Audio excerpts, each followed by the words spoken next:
Hello everyone, good morning. आज हम लोग क्लास 11th की मैथ पे डिस्कस करेंगे। और शुरू करने से पहले अगर आप हमारे चैनल पे नए हैं तो सब्सक्राइब करके इसे ज्यादा से ज्यादा शेयर करिए, जिससे ये सभी बच्चों के पास पहुंच जाए। और अगर आपको हमसे लाइव चैट करना है या फिर लाइव पढ़ाई करनी है तो इसे ज्यादा से ज्यादा शेयर करिए, जिससे सब्सक्राइबर 1000 कंप्लीट हो जाएंगे। उसके बाद हम लोग लाइव चैट पे पढ़ सकते हैं। आते वीडियो को शुरू करते हैं। क्लास 10th में आपने इससे पढ़ा होगा इस चैप्टर को। इस चैप्टर का नाम है अनुक्रम और श्रेणी। जैसे क्लास 11th में आपका ये नाम दिया गया है और क्लास 10th में दिया जाता है समांतर श्रेणी दिया जाता है, उसी के टॉपिक में है। लेकिन आज शुरू से थोड़ा डीपली जानकारी रखते हैं। सीक्वेंस कहते हैं, अनुक्रम को क्या कहते हैं? सीक्वेंस। और श्रेणी को कहते हैं सीरीज। सीक्वेंस में आप उसे कह सकते हैं कि समुच्चय, संख्याओं के समुच्चय को जो एक निश्चित क्रम दे सके। ऐसा संख्या लिखिए, क्या लिखेंगे कि ऐसा कोई संख्या लिख दीजिए कि वो जिसका एक निश्चित क्रम में लिखा जाए। ऐसे डाटा हमें जैसा कि उसके आगे की संख्या बता दी, जैसे लिखी गई है 1 2 3 4, तो इससे हम लोग इसकी आगे की संख्या क्या कर सकते हैं? बता सकते हैं कि इसके आगे कौन सी संख्या आएगी। डायरेक्ट बात है 5 आएगी, फिर 6 आएगा। तो ये क्या हुआ? ये एक सीक्वेंस में जा रहा है, एक सीरीज में जा रहे हो, मतलब ये क्या है? अनुक्रम में जा रहा है। तो अनुक्रम में, या फिर आप कह सकते हैं सीक्वेंस। अनुक्रम किसे कहेंगे उसका परिभाषा आप लिख लीजिए, जो कि थोड़ा सा ही है। हमने मतलब देखिए थोड़ा सा याद करिए। संख्याओं का समुच्चय जिसको निश्चित क्रम में लिखा जा सके। संख्याओं का संख्या का समुच्चय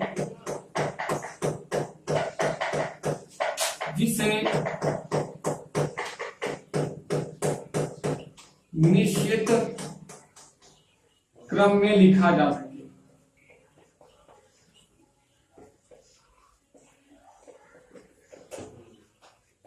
देखिए क्या है? संख्याओं का समुच्चय जिसे निश्चित क्रम में लिखा जा सके। मतलब ये सब क्या है? ये संख्या का समुच्चय ही है ना। या 1 2 3 4 5, उसके आगे की संख्या आपसे कोई पूछेगा तो आप बता सकते हैं कि 7 होगा, 8 होगा, 9 होगा। तो ऐसे ये क्या हुआ है? समुच्चय। अगर आपसे कह दिया 2 4 6 8, तो ये भी एक समुच्चय जा रहा है। आप उसको भी संख्याओं का समुच्चय है कि आप बहुत सारी संख्याएं ले रही हैं। अगर इन संख्याओं का अगला टर्म पूछेगा, अगला पद क्या आएगा, तो आप बता देंगे 10 आएगा, 12 आएगा, 14 आएगा। कैसे? क्योंकि हम देख रहे हैं इसमें 2 2 ऐड होता चला जा रहा है। समय कितना ऐड हो रहा है? 2 ऐड हो रहा है, 2 ऐड हो रहा है, 2 ऐड होता चला जा रहा है। इस समय ये पता चल जाएगा अगला वाला टर्म क्या है, वो पता चल गया। अब ऐसा कहेंगे समुच्चय का, संख्याओं का समुच्चय जिसे निश्चित क्रम में लिखा जा सके और उसके अगले टर्म्स को बता सके, उसे हम लोग क्या कहेंगे? अनुक्रम कहेंगे। अनुक्रम 2 प्रकार के आप कह सकते हैं। ये कितने प्रकार के होते हैं? 2 प्रकार के। एक होता है परिमित, परिमित मतलब डिफिनिट, और एक होता है अपरिमित, मतलब वो इंडेफिनिट। अपरिमित, परिमित मतलब जिसमें आप देखेंगे कि अभी देखिए इसका टर्म जा रहा है, ऐसे काटा दिया गया है।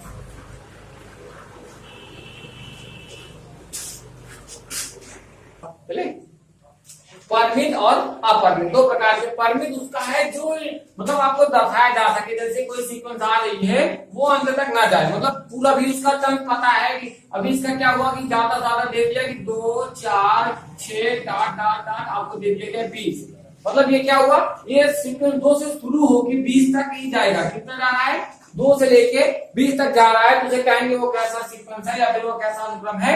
वो एक परिमित सीक्वेंस है जिसका अंतिम पद हमें पता रहे या फिर ज्ञात रहे का लास्ट टर्म क्या आ रहा है, तुझे कहेंगे वो परिमित सीक्वेंस है। और अपरिमित तुझे कहेंगे जैसे कोई दी गई 1 2 3 4 5 डाट डाट डाट डाट बहुत अंत तक। क्या हुआ? डिफाइन नहीं कर रहा है कहां तक वो जा रहा है। इसका अंत ना दिखाया जाए वो अंत कहाँ होगा, उसे कहेंगे कि ऐसा वो सीक्वेंस है अपरिमित है।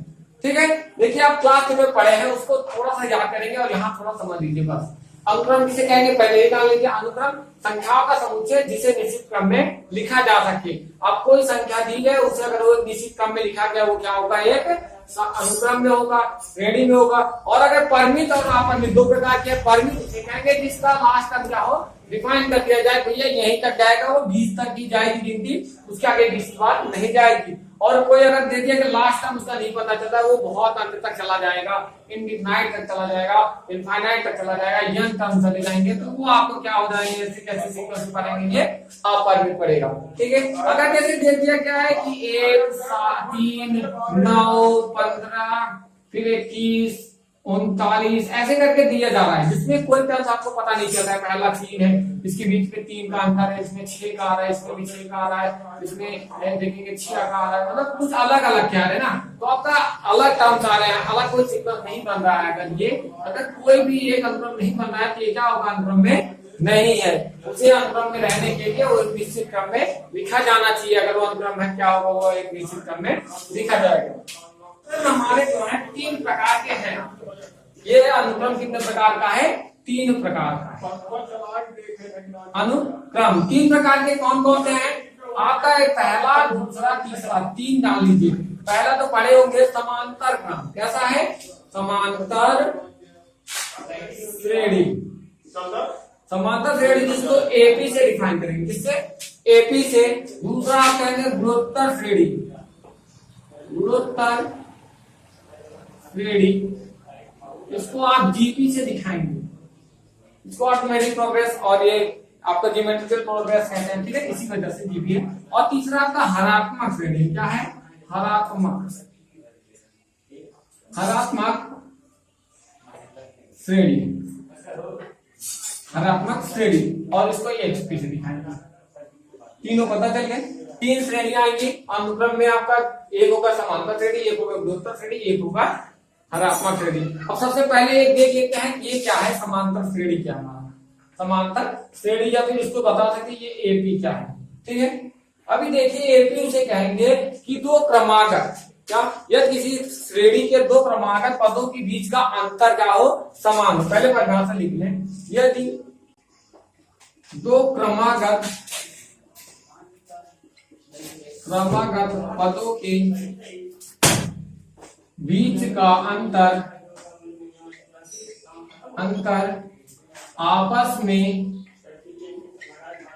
आपस में बराबर हो।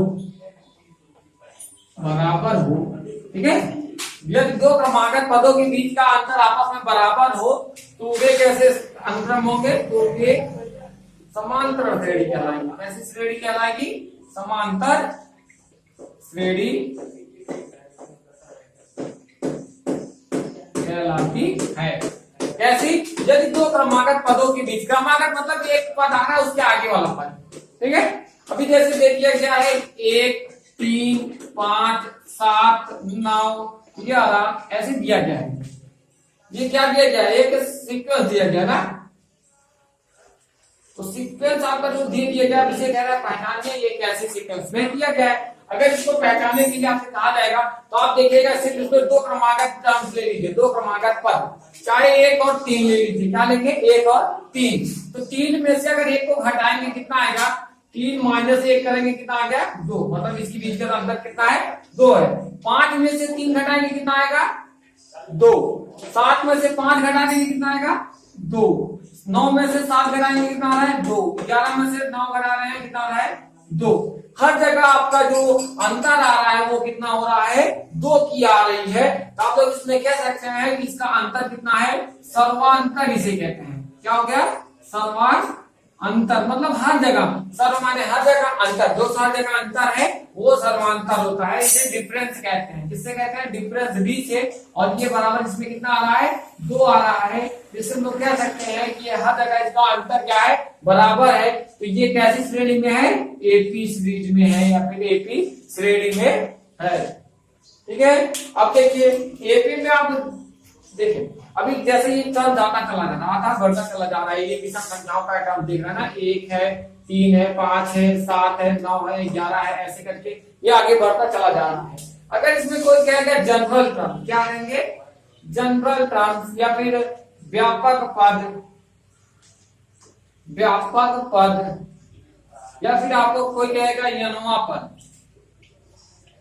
क्या कह रहा है, यनवा पद। तीनों चीज आपका एक ही है। तो आपको कोई कहेगा यनवा पद बताइए या फिर व्यापक पद बताइए, तो आप किससे बताएंगे कि यन होगा, कितना होगा, ए यन। यनवा पद को कैसे दिखाते हैं, ए यन, क्योंकि वो एपी में है ए पी का, तो जन्म पर ए यन हो जाएगा। ये इसे दिखाएंगे किससे, एएम से। इसके बारे में अभी हम लोग अगले वीडियो में पढ़ेंगे, क्योंकि इस वीडियो में सिर्फ हम लोग बेसिक पढ़ेंगे।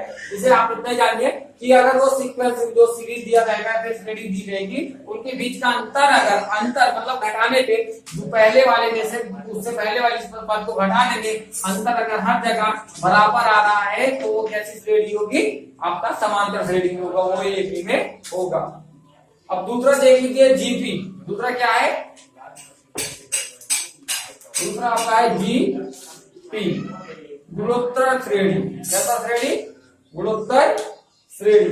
अब गुणोत्तर श्रेणी दो क्रमागत पदों के बीच का अंतर हटा के इसे क्या करेंगे, अंतर हटा देना है। अंतर क्या, अनुपात दे देंगे, यहाँ क्या देंगे, क्या अनुपात। अनुपात आपस में बराबर हो तो वे समांतर श्रेणी को हटा के यहाँ कर देंगे क्या, गुणोत्तर श्रेणी है। गुणोत्तर श्रेणी कहलाती है। जीपी क्या है, यदि दो क्रमागत पदों के बीच का अनुपात, बीच यहाँ कर दीजिए, का अनुपात आपस में बराबर हो तो वे गुणोत्तर श्रेणी कहलाती है। यदि दो पद दिए गए, मतलब बहुत सारे पद दिए रहेंगे तभी तो आपका वो अनुक्रम होंगे, और उन अनुक्रमों में अगर वो कह रहा है इनके जो दोनों पद हैं, दो क्रमागत पदों के बीच का अनुपात है वो आपस में क्या है, बराबर है, तो वो जीपी में कहलाएंगे। तो एक एग्जाम्पल ले लीजिए, एग्जाम्पल ले लीजिए जैसे 2, 4, 8, 16, 32, ठीक है, ऐसे अनुक्रम ले लेंगे। अब इसको बताना है कि ये कैसा अनुक्रम है, पहले चेक कर लीजिए। हमने जो पहले पढ़ा, पहले क्या पढ़ा है, हमने समांतर श्रेणी पढ़ा है। समांतर श्रेणी में था कि इन दोनों के बीच का अंतर क्या आ रहा था, बराबर आ रहा था। अगर 4 में से 2 घटाएंगे कितना आ रहा है, 2। 8 में से 4 घटाएंगे कितना आ रहा है, 4। और 16 में से 8 घटा रहे कितना आ रहा है, 8। 32 में से 16 घटा रहे कितना आ रहा है, 16। ये हर जगह बराबर नहीं आ रहा है, मतलब ये क्या था, वो एपी में तो नहीं है। किसमें नहीं है, एपी में नहीं है। किसका, इसका अंतर जो है वो आ जाएगा बराबर नहीं आ रहा है। अब देखिए अगर एपी में नहीं क्या है, ये देखिए 2 है, ये 4 है। हमने कहा कि दो क्रमागत पदों के बीच का अनुपात आपस में बराबर हो। दो क्रमागत पद मतलब 4 और 2 है, तो अगर 4 में 2 से भाग करेंगे कितना आ जाएगा, 2। अगर अब 8 को 2 में भाग करें, सॉरी 8 में 4 से भाग करें, 4 दूनी 8, 2। फिर 8 में सॉरी 16 में अगर 8 से भाग करेंगे कितना आएगा, 16/8 करेंगे तो भी आएगा कितना, 2। अगर 32/16 करेंगे तो भी कितना आ रहा है, 2 आ रहा है। मतलब इससे दिख रहा है क्या कि हर जगह इसका अनुपात हमेशा बराबर आ रहा है। तो ये क्या हुआ, अगर हमने कहा दो क्रमागत पदों के बीच का अनुपात आपस में बराबर हो तो वे गुणोत्तर श्रेणी कहलाएंगी। इनके बीच का अनुपात हर जगह बराबर आ रहा है, इसे हम लोग क्या कहेंगे, ये हमारा जो जीपी सीक्वेंस में है, या फिर कहेंगे ये गुणोत्तर नहीं। यह किसी श्रेणी के पदों का गुणज प्रतिलोम, गुणज प्रतिलोम माने उल्टा उसका। यदि किसी श्रेणी के पदों का गुणज प्रतिलोम समांतर श्रेणी में हो, समांतर श्रेणी में हो, समांतर श्रेणी में हो तो वे श्रेणी हरात्मक श्रेणी कहलाएगी। हरात्मक श्रेणी में होगी, कैसा क्या फिर कहलाएगी। ठीक है, कैसा होगा, यदि किसी श्रेणी के पदों का गुणज प्रतिलोम, गुणज मतलब होता है वो बटा कर दिया जाए। जैसे 1 का 1/2 है, इसका गुणज प्रतिलोम बताना है, इसका गुणज प्रतिलोम होता है 2/1 ना। अगर दिया गया 1/3 का गुणज प्रतिलोम तो 3/1। तो यही आपको उल्टा बताना है, उसको क्या करना है, पलट के बता देना है। क्या ये किसी श्रेणी के पदों का गुणज प्रतिलोम समांतर श्रेणी में हो जाए तो वह कैसी श्रेणी होगी, हरात्मक श्रेणी में होगी। अब देखिए एग्जांपल में ले लीजिए, अगर एग्जांपल में जैसे दिया गया है एक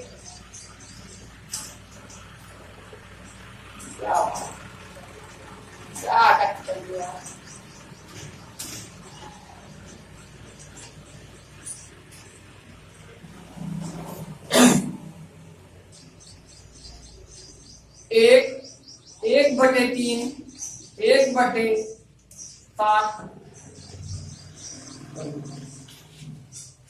1/3 1/5 1/7 1/9 ऐसे करके आपको सीरीज दिया गया है ना। अभी इसमें क्या है, ये कैसी सीरीज है वो बताना है। तो पहले इसका क्या करना होगा, हमें प्रतिलोम निकालना होगा। 1/1 को लिख सकते हैं 1/1। अगर इसका 1/1 का प्रतिलोम करेंगे तो ये फिर भी आएगा कितना, 1/3 है, इसको प्रतिलोम करेंगे कितना आ जाएगा 3/1। और इसका प्रतिलोम करेंगे 5/1 7/1। क्या निकाल रहे हैं, सबका प्रतिलोम निकाल रहे हैं। प्रतिलोम माने होता है सबका उल्टा कर रहे हैं बस, ठीक है। और वो भी गुणज प्रतिलोम निकाल रहे हैं तो सिर्फ उसको पलट देंगे और ये हो गया 9/1 ऐसे बन गया। अब किसी का हर अगर 1 है तो क्या होगा, कोई मतलब नहीं, 1 3 5 7 9 ऐसे करके दिया गया है। अब ये देख रहे हैं, देखिए कितने का अंतर आ रहा है, इसके और इसके बीच में कितने का अंतर आ रहा है, 2। 3 और 5 के बीच में कितने का अंतर है, 2। 5 और 7 के बीच में कितने का अंतर है, 2। 7 और 9। इसमें भी देखिए आप अनुक्रम पढ़ लिए। अनुक्रम में क्या था कि वो पदों को लिखा जाए, 2-3 प्रकार के अनुक्रम थे, पदों का ऐसे लिख दिया जाता था। जैसे लिखा गया है 1 2 3 4 5 ये पद लिखे गए हैं तो ये अनुक्रम हो गया। अगर इनके बीच में धन लगा दिया जाए, सिर्फ इन्हें जोड़ दिया जाए आपस में या घटा दिया जाए तो भी क्या कहेंगे, ये कैसे क्या बन गया, ये एक श्रेणी बन जाएगा। ये क्या हो जाएगा, एक सीरीज बन जाएगा वो जो एक दूसरे से जुड़ी रहती है। सीरीज मतलब जैसे कहते हैं वो एक दूसरे, यदि अनुक्रम के पदों के बीच में धन का चिन्ह लगाकर उसे लिखा जाए उसे श्रेणी कहते हैं। यदि अनुक्रम के पदों के बीच जो अनुक्रम पद दिया है उसके बीच में श्रेणी लगा दीजिए धन का चिन्ह, वो क्या बन जाएगा, श्रेणी बन जाएगा। ये अभी तक जब धन का चिन्ह नहीं लगा था तब तक वो अनुक्रम था, और जब धन का चिन्ह लग गया तो क्या हो गया, हमारा एक श्रेणी बन गई। श्रेणी भी आपके उसी प्रकार 2 प्रकार के होंगे, परिमित भी होगा और अपरिमित भी होगा। परिमित मतलब होता है जो मतलब जिसका डिफाइनिंग अंक फिक्स हो जाए, जैसे दिया गया है ये ज्यादा कितना जोड़ा जा रहा है, 20 तक जोड़ा जाएगा तो ये मतलब परिमित हो गया। और दूसरा आपका आता है अपरिमित। अपरिमित किसे कहेंगे, जो डिफाइन ही ना हो कि वो कहां तक का जोड़ा जा रहा है, वो आपको देखिए अंतर जोड़ा जा रहा है, ये हो गया अपरिमित। अभी पिछले बताया गया जो आपका फिक्स हो जाए तो 20 ही पदों को लिया जाएगा तो वो परिमित हो गया। और अपरिमित जिसे कहेंगे जो ना फिक्स किया जाए, जो लास्ट तक ना बताया जाए कि कहां तक जोड़ा जा रहा है, उसे क्या कहेंगे, अपरिमित कहेंगे। अब देखिए सीरीज में पहला पद को क्या कहते हैं, प्रथम पद। प्रथम पद को ही कहते हैं ए, मतलब उसे आप A1 दिखा सकते हैं, A1 बराबर A हमेशा रहता है आपका। दूसरे पद को आप कहेंगे A2, तीसरे पद को A3, आप डाट करके बहुत सारे पद लिख सकते हैं। जितना सा पद होगा वो उसी को कहते हैं व्यापक पद, AN, इसी को क्या कहते हैं, व्यापक पद भी कहते हैं। और इसी को आप कह सकते हैं AN को यनवा पद, यनवा पद, ठीक है। और एक चीज जान लीजिए, इसे क्या आप लोग पढ़ते हैं, क्या रहता है, सिग्मा। सिग्मा मतलब होता है सारे पदों को आपस में जोड़ा जाएगा, क्या किया जाएगा, जोड़ा जाएगा। और अगर ये ऐसे सीक्वेंस दिया गया है कि आप देखेंगे कि अगर 10वां पद लिखना है तो आप क्या लिख सकते हैं, तो n बराबर कितना होगा, 10 होगा। अगर an लिखना है, an बराबर हम लोग n कर दे यहाँ पे, और अगर n की वैल्यू 10 रखे तो n की वैल्यू क्या जाएगी, 10 आएगा। मतलब इस सीरीज का 10वां पद भी क्या होगा, 10 ही होगा। तो आप इसमें कह सकते हैं कि n बराबर 1 से शुरू करके, अगर यहाँ कितना लेके जाना है, 20 तक ले जाना है तो यहाँ 20 लिख दीजिए। n बराबर 1 से शुरू करके 20 तक लिखा गया और यहाँ लिख देंगे आप n, मतलब यहाँ से गिनतियों को 1 से लेके 20 तक गिनती क्या किया गया है, जोड़ा जाएगा। और अगर ये आपका इनफाइनाइट मतलब अपरिमित पे जाएंगे तो यहाँ लिखेंगे सिग्मा। चैनल पे अगर नए हैं तो इसे जल्द से जल्द सब्सक्राइब करके, और सब्सक्राइब करके इसे ज्यादा से ज्यादा शेयर करके। अगर आपको हमारी वीडियो अच्छी लग रही है तो आप इसे कमेंट बॉक्स में बताइए, और आपके कमेंट बॉक्स से हम लोग बहुत अप्रिशिएट होंगे और अच्छे से अच्छी कोशिश करेंगे। ज्यादा से ज्यादा इसे शेयर करिए।